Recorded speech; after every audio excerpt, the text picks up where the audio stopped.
오늘 한 달 3일 기도회 시작하는 날입니다. 어떤 기대를 가지고 이 자리에 참석하셨습니까?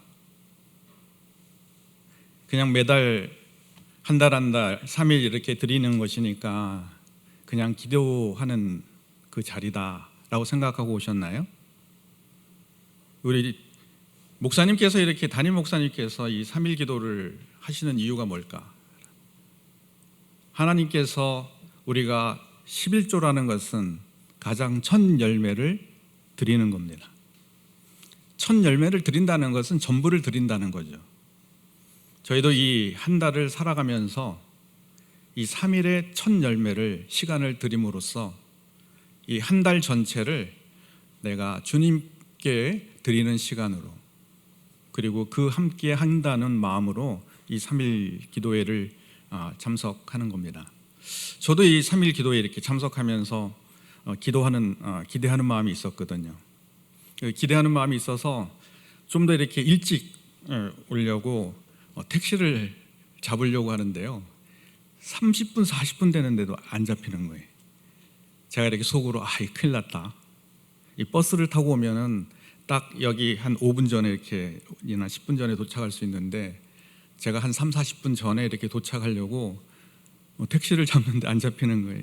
그래서 기도를 하는데 이제 마지막에 잡히는데, 그것도요, 구로구의 차고지로 돌아가는 차인데 잘못 눌러갖고요, 이렇게 터치를 잘못해서 이 차가 잡힌 거예요. 그래서 저한테 전화가 왔어요.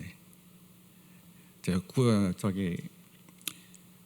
교대를 해야 되는데 가야 된다 이렇게 이야기를 하길래, 제가 예배 인도해야 됩니다 하니까는 그 차를 타고 왔거든요. 이런 상황들을 보고 하나님께서 이렇게 하시는 것을 보고 이 자리에 주님께서 큰 은혜가 있겠구나라는 생각을 하고, 그 기대, 주님께서 주실 의대를 기대하면서 이 자리에 올랐었습니다. 저희 모두 주님의 은혜, 큰 은혜를 사모하면서 또 기도하기를 축원합니다. 이 하루살이와 이제 메뚜기가 이제 논에서요, 이 재밌게 놀고 있습니다. 그 날이 저무니까는요, 그 메뚜기가 이렇게 이야기하는 거예요. 하루살이에게, 야, 내일 보자. 그랬더니 하루살이는 내일을 모르잖아요. 그 내일이 뭐냐라고 이야기했더니, 이 메뚜기가 밤이 지나고 또 별이 반짝반짝 빛나고 또 해가 뜨는 것이 내일이야 라고 이야기하는데, 이 하루살이는 뭐라고 이야기하냐면은, 메뚜기가 날씨가 더우니까 정신 나갔다, 그 정신 나가서 그런 이야기를 하는구나 라고 이렇게 생각하고 놀렸습니다. 그 메뚜기는 또 이제 개구리와 한여름을 함께 잘 놀고 지냈습니다. 날씨가 이제 차가워지니까는 개구리가 이렇게 메뚜기에게 이렇게 이야기합니다. 메뚜가, 우리 내년에 다시 보자, 내년에 또 잘 놀자. 그랬더니 메뚜기는 내년이 뭐냐라고 이렇게 묻는 거예요. 개구리는 이렇게 대답합니다. 흰 눈이 막 내리고 얼음이 얼고 또 몹시 추워서 내가 땅 속에서 들어가서 겨울잠을 자고 난 다음에 따뜻한 봄이 오는데 그것이 내년이야 라고 이렇게 말해 주었습니다. 근데 이 메뚜기는요, 내년을 이해하지 못합니다. 오히려 개구리를 보고 놀립니다. 이 날씨가 서늘해지니까는 정신이 나갔구나 하고 놀려댑니다. 이 하루살이나 메뚜기는 내일이나 내년을 경험하지 못합니다. 그래서 내일이나 내년을 쉽게 알 수가 없습니다. 하루살이에게서 있어서 내일, 또 메뚜기에 있어서 이 내년은 기적입니다. 하루살이는 내일을 보지 못하고, 이 메뚜기는 내년을 보지 못하기 때문입니다.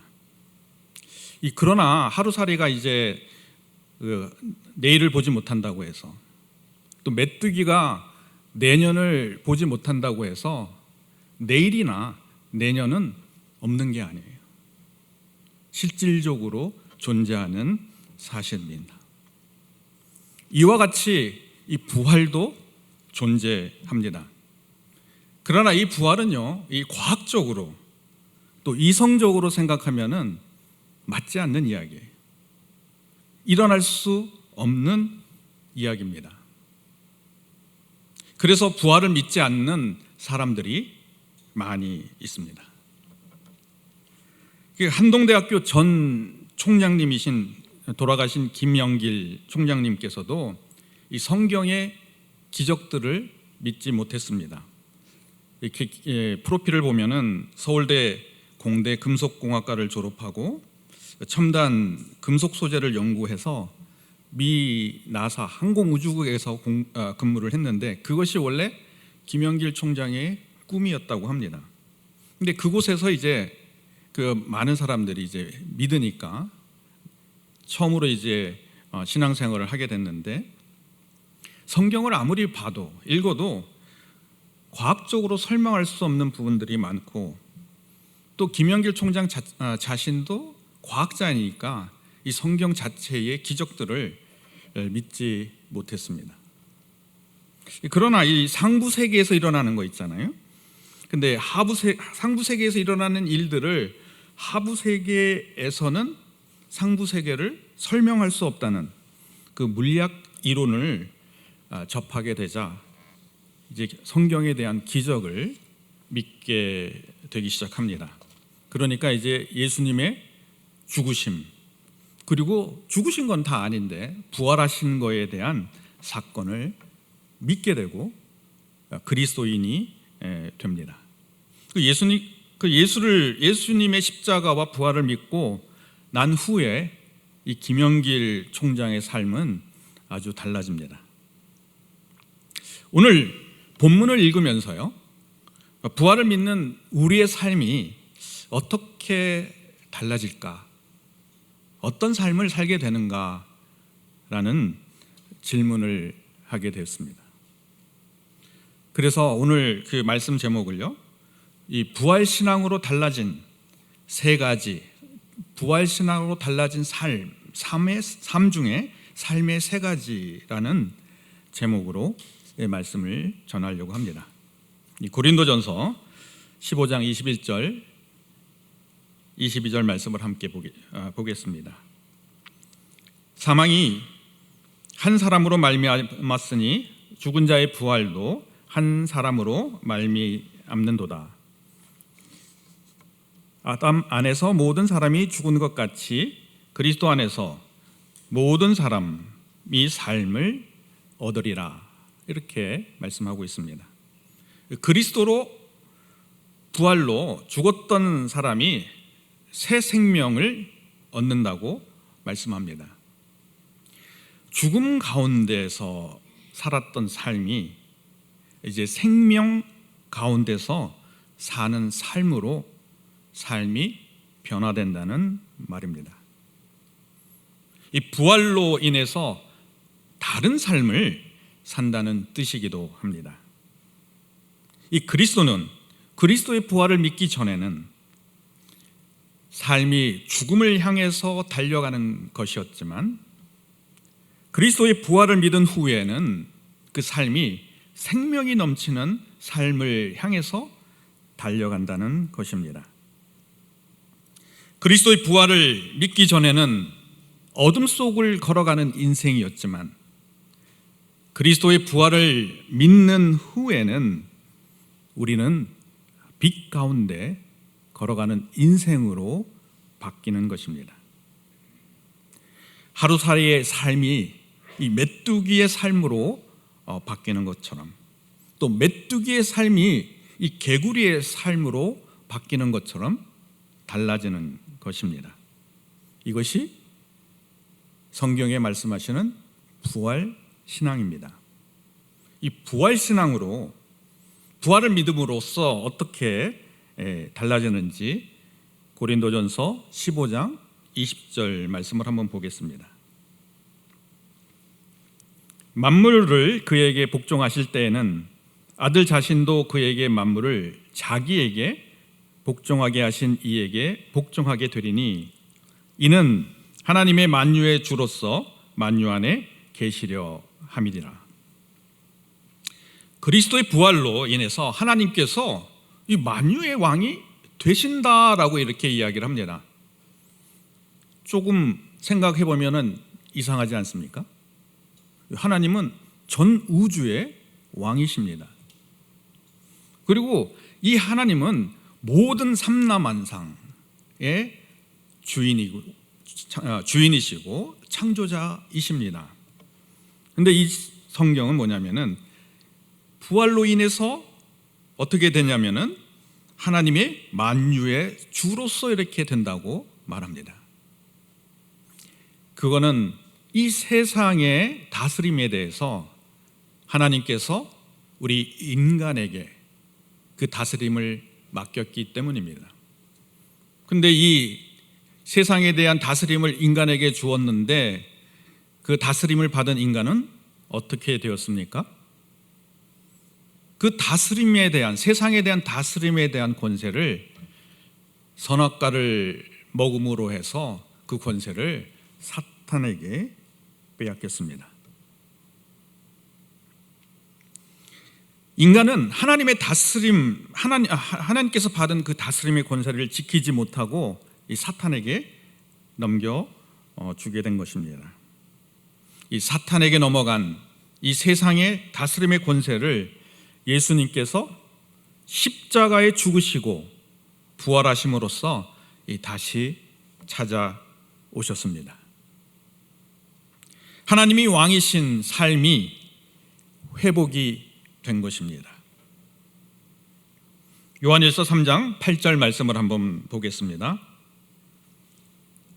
죄를 짓는 자는 마귀에게 속하나니 마귀는 처음부터 범죄함이라. 하나님의 아들이 나타난 것은 마귀의 일을 멸하려 하심이라. 예수님께서 이 땅에 오신 일은 마귀의 일을 멸하러 왔다고 이렇게 말씀하고 있습니다. 여기에서 마귀의 일이란 무엇입니까? 하나님이 구원할 백성들의 왕이 되어서 그러니까는 하나님이 구원하는 왕 백성들이 이 사탄이 왕이 되어서 하나님을 대적하는 일입니다. 그러나 예수께서 이 십자가에 죽으시고 부활하심으로써 이 마귀의 일이 완전히 멸하였다고 말합니다. 마귀는 더 이상 하나님의 자녀를 종으로 부리지 못합니다.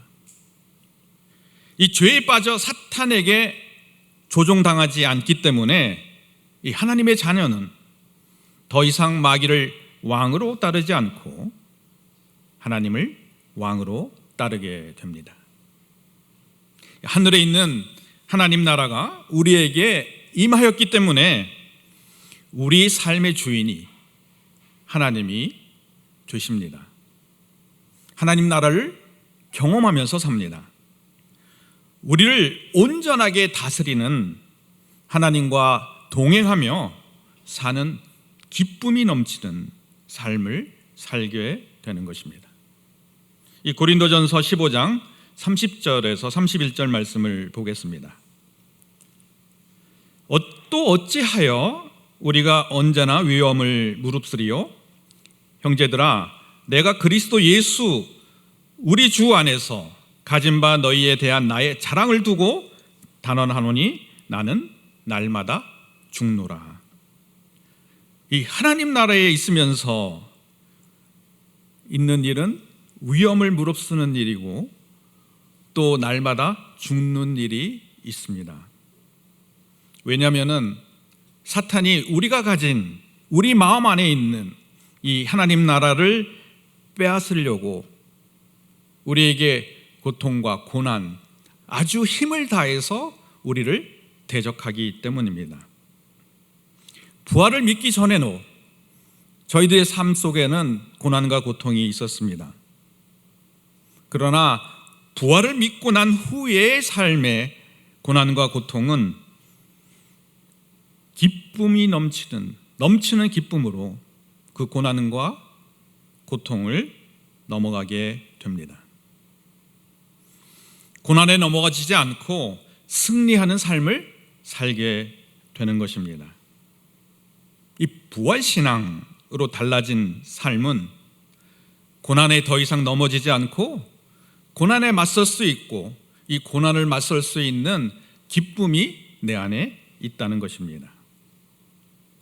이 기쁨의 근원으로 하나님께 달려갈 힘이 생깁니다. 이 부활을 믿는 바울은 날마다 죽는다고 고백했습니다. 이 소리는 날마다 죽음에 이르는 고난을 경험했고 또 에베소의 맹수와 더불어 싸우는 그런 어려움도 겪었다고 말합니다. 이 고난이 있어도 이 고난을 넘을 수 있었던 이유는 바울에게 지금 성경 말씀 읽은 것처럼 너희에 대한 나의 자랑이 있었기 때문입니다. 너희에 대한 나의 자랑이라는 것은 너희에 대한 나의 기쁨이란 뜻입니다. 너희를 향한 나의 기쁨이 있었기 때문에 바울은 날마다 죽는 것 같은 어려운 시험과 고난을 이길 수 있었습니다. 우리가 고난을 넘을 수 있는 이유도 이러한 기쁨이 있기 때문입니다. 부활의 소망을 사는 기쁨이 있기 때문에 우리가 고난을 두려워하지 않고 넘어가게 됩니다. 고난을 뛰어넘는 기쁨을 소유하고 삽니다. 이 데살로니가전서 1장 3절 말씀을 보겠습니다. 너희의 믿음의 역사와 사랑의 수고와 우리 주 예수 그리스도에 대한 소망의 인내를 우리 하나님 아버지 앞에서 끊임없이 기억함이니 이 데살로니가 교회는 우리 주 예수 그리스도에 대한 소망으로 인내했다고 말하고 있습니다. 이 고난을 넘어가는 힘이 이 그리스도에 대한 소망입니다. 부활에 대한 소망이 삶의 기쁨이 넘치기 때문에 넉넉히 이 고난을 넘어갈 수 있었던 것입니다. 이 부활을 믿음으로 또 우리가 달라진 삶의 세 번째 삶은 무엇입니까? 이 고린도전서 15장 32절 말씀을 한번 보겠습니다. 내가 사람의 방법으로 에베소에서 맹수와 더불어 싸웠다면 내게 무슨 유익이 있으리요? 죽은 자가 다시 살아나지 못한다면 내일 죽을 터이니 먹고 마시자 하리라. 이 부활의 믿음으로 달라진 삶은 하나님의 유익을 위해서 산다고 이렇게 말씀합니다. 부활이 없다면 오늘 먹고 마시는 것이 내게 유익한 삶이라고 이 바울은 말하고 있습니다. 만약에 이 부활이 없다면 이 세상에서 나의 유익으로 사는 것이 그것이 바른 삶이고 여러분들에게 만족된 삶일 것이라고 말하는 것입니다. 그러나 부활이 있기 때문에 세상에서 유익을 얻는 삶은 더 이상 아무 의미가 없는 삶이 됩니다. 이 부활을 믿게 되면 더 이상 세상의 유익을 얻으려고 하지 않습니다. 부활을 믿으면 하나님 나라에서 유익을 얻으려고 합니다. 이 삶의 목적이 달라지는 것입니다. 하나님 나라에서 유익을 얻으려는 삶은 하나님의 의를 전하고 행하는 삶입니다. 이 고린도전서 15장 32절 말씀을 한번 보겠습니다. 깨어 의를 행하고 죄를 짓지 말라. 하나님을 알지 못하는 자가 있기로 내가 너희를 부끄럽게 하기 위하여 말하노라. 이 부활을 믿으면 깨어 의를 행한다고 이야기하는데 이 깨어 의를 행한다는 뜻이는 깨어 있다는 소리는 진리와 거짓을 분별하는 눈이 있다는 것입니다. 그 분별하는 눈으로 의를 행한다고 말합니다. 이 부활을 믿으면 이 진리와 거짓을 분별하기 때문에 이 더 이상 거짓의 속임수에 넘어가지 않게 됩니다. 부활신앙으로 달라진 우리의 삶, 세 번째는 하나님 나라의 유익을 위해서 사는 삶입니다. 하나님 나라의 유익을 위한 삶은 하나님의 의를 드러내면서 사는 삶입니다. 하나님 의가 이 세상에 우리를 통해서 드러나지면 하나님 나라가 이 세상에 드러나게 됩니다. 세상에서 승리하는 삶을 살게 되는 것입니다. 제가 이 본문을 준비하면서 나는 승리하는 삶을 살고 있나? 과연? 이런 질문을 던져 보았습니다. 근데 이 마음속에 걱정하지 말라. 네가 하는 것이 아니기 때문에, 하나님의 능력으로 하는 것이기 때문에 네 능력으로 하려고 하면은 매일매일 실패하겠지만 하나님의 능력으로 살기 때문에 너는 승리하는 삶을 산다 라는 그런 마음을 주셨습니다. 어제 우리 담임 목사님께서 성찬은 하나님의 사랑으로 하나 되는 것이라고 말씀하셨습니다. 그러면서 인종을 넘고 이념을 넘고 북한에서 이렇게 복음을 전하는 그 윤상혁 교수, 평양의대 교수입니다. 이야기를 하셨습니다. 그 윤상혁 교수는 처음부터 그렇게 하나님의 사랑을 전하는 삶을 살았을까요? 아닙니다. 제가 개인적으로 LA의 작은 교회를 함께 윤상혁 교수와 같이 함께 섬기면서 개인적인 교제를 한 2년 동안 했는데, 그때 저한테 이제 들은 이야기, 저에게 한 이야기는 자기는 사극을 보면서 하나님의 은혜를 경험한다고 이야기했습니다. 그리고 마음이 여려서 끝까지 하나님 말씀을 순종하지 못합니다. 여린 사람들은 그 마음이 이렇게 달라지기 때문에, 그 사람에 대한 긍휼함이 있기 때문에 하나님 말씀에 대한 순종을 해야 되는데 바로 적용하지 못하고 그렇게 살았습니다. 근데 북한에서 이제 복음을 전하러 들어가면서 이 고난을 경험하게 됩니다. 이 고난을 통해서 하나님의 능력을 경험하게 됩니다. 하나님의 능력을 경험하면서 이 복음을 전하는 기쁨도 경험하게 되었습니다. 이 기쁨이 넘치자 고난을 넘어가게 되고, 이 고난 중에서도 북한에서 하나님 사랑을 나타내는 삶을 살게 되었다는 것을 보며 유튜브 방송을 보고 저는 알게 되었습니다. 부활을 믿으면요, 하나님께서 우리 인생을 이끌어 가십니다. 하나님께서 우리 인생을 움직이시는 버스 운전사입니다. 이 버스가 이렇게 덜컹거리는 길을 달려도 평안합니다. 그리고 버스가 멈추면 또 많은 사람들이 버스에 올라탑니다. 그리고 버스에 올라탄 그 사람들을 보고 우리는 기쁨이 넘칩니다. 잠시 버스가 덜컹거려도 두려워하지 않습니다. 우리가 부활을 신앙을 통해서 달라지는 삶, 첫 번째는 우리가 살아가는 인생의 순례길을 하나님께서 왕이 되셔서 이끄시기 때문에 평안합니다. 이 두 번째는 어떠한 고난도 세상에서 줄 수 없는 이 평안을 주시기 때문에 기쁨으로 넉넉하게 이기는 삶을 살게 됩니다.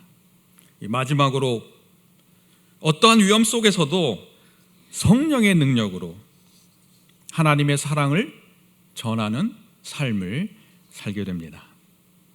우리 모두 이 부활을 믿는 믿음으로 이 달라진 삶을 살면서 또 이 세상에서 하나님 나라가 임하고 또 승리하는 삶을 살기를 축원합니다.